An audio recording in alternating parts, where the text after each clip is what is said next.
చక్రతీర్థం కొనల చుట్టుప్రక్కల ఉన్న జంతువులు రేపు కొలను దగ్గర హాజరవ్వాలని ఆదేశించింది. తర్వాత రోజు అన్ని జంతువులు కొలను దగ్గర ప్రత్యక్షమయ్యాయి. ఏనుగు వాటి ముందు నిలబడి, ప్రియమైన జంతువుల్లారా, అందరికీ నమస్కారం. మన జీవితంలో బాగున్నామా లేదా అని చాలామంది అడుగుతారు. తిన్నామా లేదా అని చాలామంది అడుగుతారు. కానీ వ్యాయామం చేశావా లేదా అని ఎవరూ అడగరు. ప్రతి జీవికి వ్యాయామం చాలా ముఖ్యం. కూర్చున్న చోటే కదలకుండా పనిచేస్తూ పొట్టలు పెంచుకుని వ్యాయామం చేయకుండా చాలా మంది మనుషులు అనారోగ్యం బారిన పడుతున్నారు. మనం అలా అవ్వడానికి వీల్లేదు.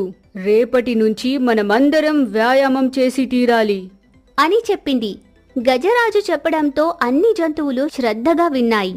జింక మాత్రం అవలించుకుంటూ బద్ధకంగా నిర్లక్ష్యంగా చూస్తుంది. తర్వాత రోజు నుంచి ఏనుగు